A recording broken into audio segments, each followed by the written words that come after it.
नमस्कार विद्यार्थी मित्रांनो, मी प्राध्यापक डॉक्टर साहेब गुलाबराव राठोड, राज्यशास्त्र विभाग प्रमुख, स्वर्गीय नितीन महाविद्यालय पाथरी, स्वामी रामानंद तीर्थ मराठवाडा विद्यापीठ नांदेड अंतर्गत BA second year semester 4 paper 8वा आंतरराष्ट्रीय संबंध। विद्यार्थी मित्रांनो, आज आपण आंतरराष्ट्रीय संबंध या पेपरमधील एक अतिशय महत्त्वाचा घटक आहे आंतरराष्ट्रीय कायदा। आज आपण आंतरराष्ट्रीय कायद्यावर चर्चा करणार आहोत। विद्यार्थी मित्रांनो, आपणास माहिती असणं गरजेचं आहे, ज्याप्रमाणे राष्ट्रीय व्यवस्थापनासाठी राष्ट्रीय कायद्याची आवश्यकता असते। कारण देशाचं व्यवस्थापन, देशाचं सुशासन चालवण्याचं काम जे चालतंय ते राष्ट्रीय कायद्याच्या आधारावर चालवलं जातं। आज आपण पाहतो की जसं राष्ट्रीय राजकारणामध्ये किंवा राष्ट्रीय व्यवस्थापनामध्ये राष्ट्रीय कायद्याला अतिशय महत्त्वाचं स्थान आहे, तसंच आज आंतरराष्ट्रीय व्यवस्थापनामध्ये आंतरराष्ट्रीय कायद्याला सुद्धा काय आहे, अतिशय महत्त्वाचं स्थान प्राप्त झालेलं आहे।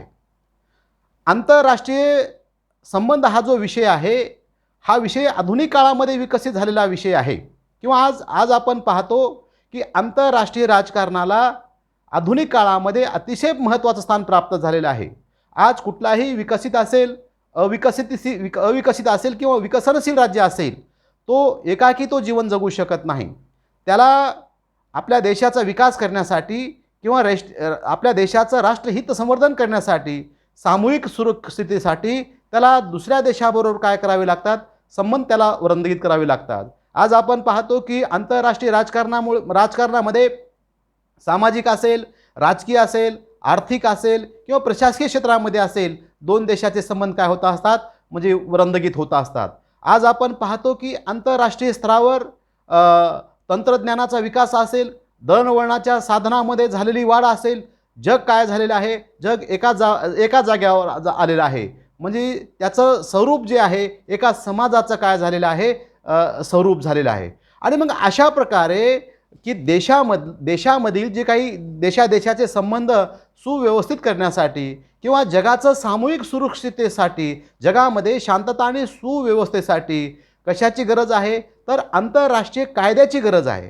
कारण कायदे काय करतात, कायदे हे देशाला बांधून ठेवण्याचं, देशाचं सामूहिक सुरक्षितता राखण्याचं, जगामध्ये शांतता आणि सुव्यवस्था ठेवण्याचं काम जर कोण करीत असेल, तर काम कोण करतोय, आंतरराष्ट्रीय कायदा हे काम करत असतो। आपल्याला माहीत आहे, राष्ट्राच्या या परस्पर व्यवहाराकरिता सर्वमान्य अशा प्रथा किंवा संकेत, रूढी निर्माण झाल्या व या प्रथा आणि रूढीतूनच आंतरराष्ट्राची काय झालेली आहे, आंतरराष्ट्रीय कायद्याची निर्मिती झालेली आहे।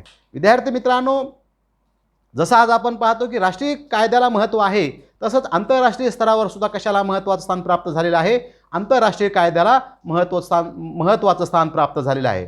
आता आंतरराष्ट्रीय कायद्यासंबंधी काही विचारवंतांनी आंतरराष्ट्रीय कायद्याच्या व्याख्या केलेल्या आहेत।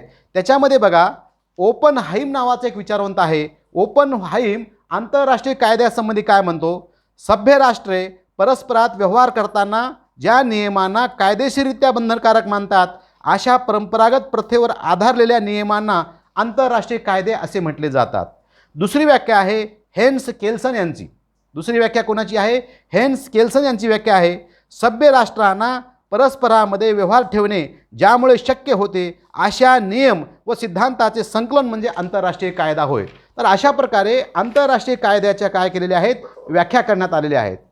आता विद्यार्थी मित्रांनो, मी तुम्हाला या ठिकाणी सांगितलं की आंतरराष्ट्रीय राजकारणामध्ये, आंतरराष्ट्रीय संबंधामध्ये महत्त्व कशाला प्राप्त झालेलं आहे, आंतरराष्ट्रीय कायद्याला महत्त्वाचं स्थान प्राप्त झालेलं आहे। परंतु आंतरराष्ट्रीय कायद्यासंबंधी चर्चा करीत असताना दोन प्रकारचे मतप्रवाह आहेत, हे की नाही। किती प्रकारचे महत्त्व आहेत, दोन प्रकारचे मतप्रवाह आहेत। काही लोक, काही जे विचारवंत आहेत किंवा काही जे राजकीय नेते आहेत, ते आंतरराष्ट्रीय कायद्याला कायदा मानत नाही। मी काय म्हटलं तुम्हाला, काही विचारवंत जे आहेत ते काय म्हणतात, आंतरराष्ट्रीय कायदा हा कायदा नाही। आता याच्यामध्ये बघा, जॉन ऑस्टिन आहे, हॉलंड आहे, लॉर्ड सॅलिसबरी आहे की नाही। ह्या विचारवंतांचं असं मत आहे की आंतरराष्ट्रीय कायदा हा कायदा नाही। आपण पाहतो की जसं राष्ट्रीय राजकारणामध्ये किंवा राष्ट्रीय व्यवस्थापनामध्ये कायद्याकडे एक वेगळी शक्ती असते, कायद्याकडे सार्वभौम सत्ता असते, कायदा लागू करण्यासाठी विशिष्ट अशा प्रकारची ताकद असते. यांचं असं मत आहे की आंतरराष्ट्रीय स्तरावर अशा प्रकारची सार्वभौम शक्ती नाही, त्याच्यामुळं ते काय म्हणतात, आंतरराष्ट्रीय कायदा हा कायदा नाही. त्यांचं असं मत आहे की आंतरराष्ट्रीय कायदा नसून ते केवळ आंतरराष्ट्रीय नैतिकतेचे नियम आहे. त्यांचं असंही मत आहे की आंतरराष्ट्रीय कायद्याकडे दंडशक्तीचा आधार नाही.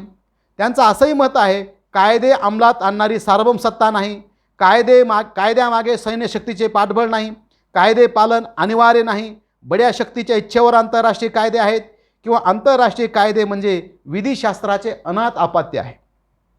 म्हणजे अशा प्रकारे या विचारवंताचं मत आहे की जी ताकद लागते, जी सैन्यशक्ती कायदे अंमलबजावणीसाठी पाहिजे ती आंतरराष्ट्रीय स्तरावर नाही आहे. किंवा जसं आपण पाहतो की राष्ट्रीय राजकारणामध्ये जर एखादा व्यक्ती जर कायद्याचा भंग केला तर आपण काय करू शकतो, त्यांना त्या कायद्याच्या आधारे त्याला शिक्षा देतो. परंतु अशा प्रकारे दंडशक्तीची सोय आंतरराष्ट्रीय स्तरावर नाही आणि म्हणून या विचारवंतांचं असं मत आहे की आंतरराष्ट्रीय कायदा नाही. एकाने तर असं म्हटलेलं आहे की आंतरराष्ट्रीय कायदे म्हणजे विधिशास्त्राचे अनाथ अपत्य आहे, हे की नाही. म्हणजे अशा प्रकारचं मतप्रवाह या विचारवंताचं आहे की कारण का आहे, कारण जी ताकद लागते, जी सैन्यशक्ती आवश्यक आहे किंवा जी प्रोसेस आवश्यक आहे कायद्यासाठी, ते प्रोसेस किंवा ते नियम आंतरराष्ट्रीय स्तरावर उपलब्ध नसल्यामुळं याला आंतरराष्ट्रीय कायदा म्हणत नाही. परंतु हा झाला एक मतप्रवाह. परंतु दुसरे असे काही विचारवंत आहेत. मग याच्यामध्ये बघा, सर हेनरी मन आहे, हॉल आहे, स्टार्क आहे, लॉरेन्स आहे. या विचारवंताचं मत आहे की आंतरराष्ट्रीय कायदा काय आहे, आंतरराष्ट्रीय कायदे हे कायदे आहेत. यांनी अशा प्रकारे सांगितलं की जसं राष्ट्रीय राजकारणामध्ये किंवा राष्ट्रीय कायद्याचा आधार हा रूढी प्रथा परंपरा असतं, तसंच आंतरराष्ट्रीय स्तरावर सुद्धा रूढी प्रथा परंपरा यांना काय देण्यात आलेलं आहे, महत्त्व देण्यात आलेलं आहे. म्हणजे याला आंतरराष्ट्रीय स्तरावर सुद्धा कायद्या स्वरूप आहे. किंवा यांनी त्यांचा मतप्रवाह खोडून काढण्यासाठी सांगितलेलं आहे की राष्ट्रीय राजकारणामध्ये जसं राष्ट्रीय कायद्याकडे एक भक्कम कायदे निर्मितीसाठी एक भक्कम अशा प्रकारे संस्था आहे, तशा प्रकारेच आंतरराष्ट्रीय स्तरावर सुद्धा महासभा आणि सुरक्षा परिषद हे काय आहे, आंतरराष्ट्रीय कायदा अंमल करण्यासाठी हे फार महत्त्वाचं काम करतात.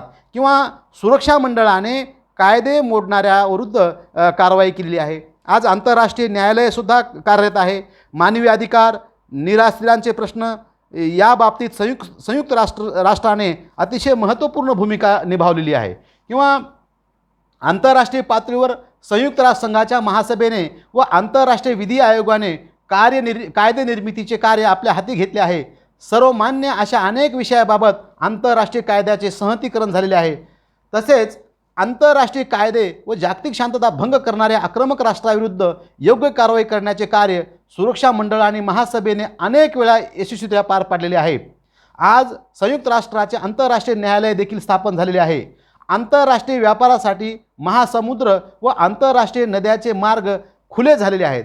म्हणजे अशा प्रकारे आंतरराष्ट्रीय कायद्यासाठी म्हणजे जे यांनी सांगितलेलं आहे की आंतरराष्ट्रीय कायदा नाही, परंतु आंतरराष्ट्रीय कायदा अंमलात आणण्यासाठी सुरक्षा परिषद असेल, महासभा असेल किंवा कारण आतापर्यंत ज्या राज्यांनी किंवा देशाने कायदा मोडलेला आहे त्या विरोधामध्ये सुरक्षा परिषदेने किंवा आंतरराष्ट्रीय संघटनेने काय केलेले आहे, कठोर भूमिका घेऊन निर्णय घेण्याचं काम केलेलं आहे. आणि अशा प्रकारे काम केले असल्यामुळं आणि आज आपण पाहतो की आंतरराष्ट्रीय स्तरावर जे आहे, जे 2 महायुद्ध झाली, परंतु तिसरं महायुद्ध जे झालेलं नाही, हे कशाचं धोतक आहे, हे सगळं आंतरराष्ट्रीय कायद्यामुळंच आहे, हे की नाही.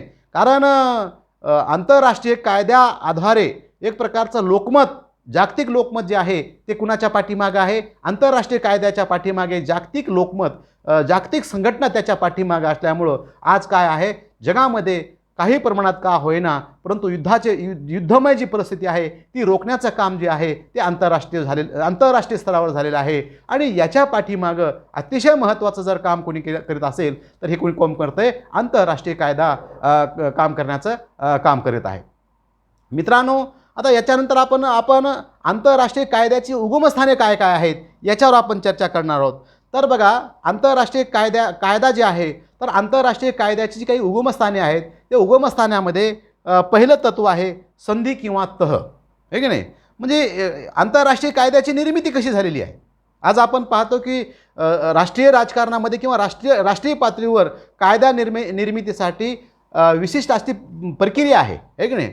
आणि अशा प्रकारे आंतरराष्ट्रीय स्तरावर सुद्धा जी कायदा निर्मिती झालेली आहे किंवा कायद्याच्या उगमस्थानामध्ये सुद्धा कशाचं आधार घेण्यात आलेला आहे, संधी किंवा तह जे आहे तहातून सुद्धा आंतरराष्ट्रीय कायद्याची काय झालेली आहे, निर्मिती झालेली आहे. आज आपण पाहतो की जागतिक स्तरावर अनेक देशामध्ये संधी किंवा तह करार झालेले आहेत, हे की नाही. मग याच्यामध्ये द्विपक्षीय करार असेल किंवा याच्यामध्ये अनेक देशांनी मिळून सामूहिक करार केलेला असेल. जसं उदाहरण घ्या की इसवी सन 1648मधला वेस्टफॅलियाची संधी, 1856मधील पॅरिस घोषणा, 19व्या-20व्या शतकातील हेग येथे झालेली सभा, व्हर्सायची संधी, राष्ट्रसंघाचे संविधान, संयुक्त राष्ट्राचे संविधान. म्हणजे अशा प्रकारे जागतिक पातळीवर ज्या वेगवेगळ्या संधी, तह, करार किंवा संयुक्त राष्ट्र संघटनेचा जो काही संविधान आहे, हे काय आहे, हे आंतरराष्ट्रीय कायद्याचं काय आहे, उगमस्थान आहे. म्हणजे अशा प्रकारचे तह, करार हे जे आहे हे जगातील जे देश आहे देशाला मान्य करणे हे त्यांच्यावर काय असतंय, बंधनकारक असतंय. म्हणून संधी किंवा तह हे सुद्धा काय आहे, आंतरराष्ट्रीय कायद्याच्या उगमस्थानामधला एक अतिशय महत्त्वाचा तत्त्व आहे.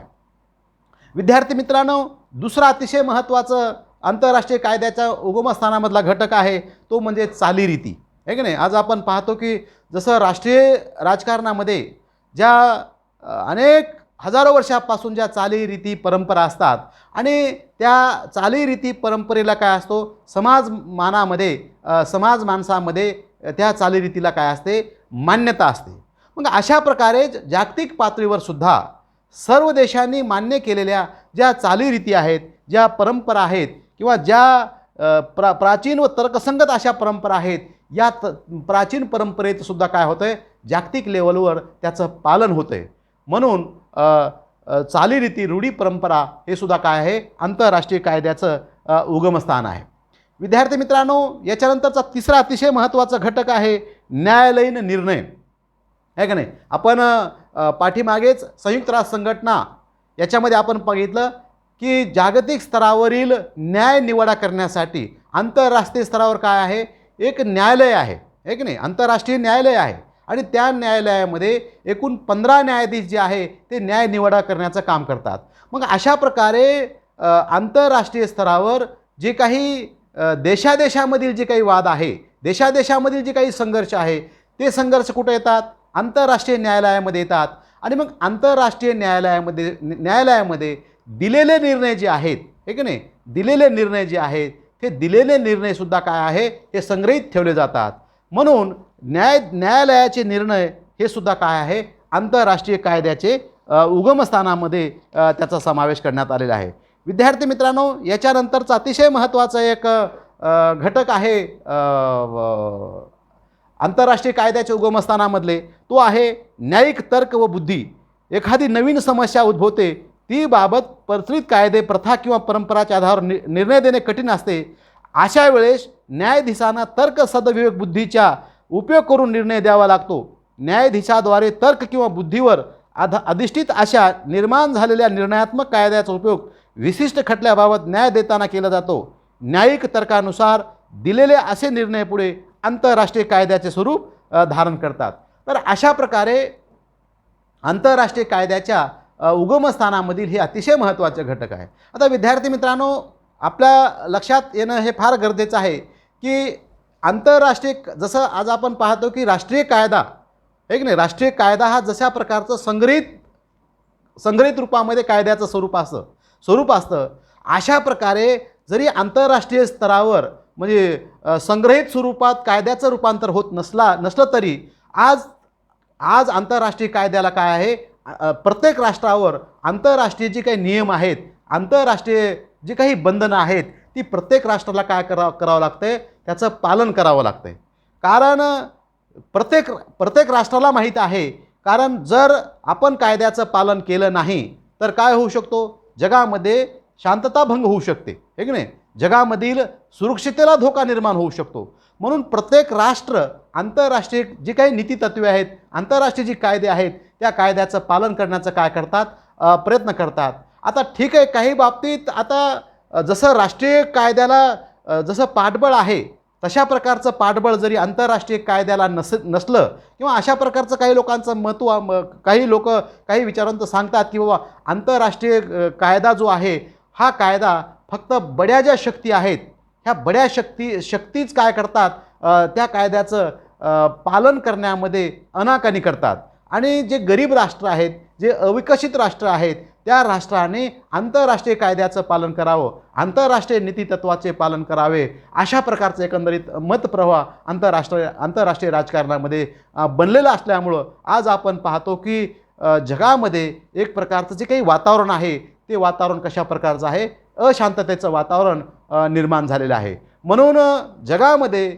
जर शांतता आणि सुव्यवस्था जर चिरकाल अबाधित ठेवायची असेल, जगामधील देशांचा एकमेकावर विश्वास जर अबाधित ठेवायचा असेल, तर जगामधील जे काही नियम बनवलेले आहेत, जी काही आंतरराष्ट्रीय नीतितत्त्वे आहेत, आंतरराष्ट्रीय कायदे आहेत, या कायद्याचं पालन करणं काय आहे, अतिशय गरजेचं आहे. कारण जोपर्यंत जगातील सगळे देश आंतरराष्ट्रीय कायद्याचं पालन करणार नाही, तोपर्यंत जगामध्ये अलबेला किंवा सुख शांती समाधान राहू शकत नाही. म्हणून आज आंतरराष्ट्रीय लेवलवर आंतरराष्ट्रीय कायद्याला काय झालेलं आहे, अतिशय महत्त्वाचं स्थान प्राप्त झालेलं आहे. तर अशा प्रकारे हे अतिशय महत्त्वाचा भाग आंतरराष्ट्रीय कायदा या विषयी या ठिकाणी आपली चर्चा झालेली आहे. या ठिकाणी मी थांबतो. धन्यवाद.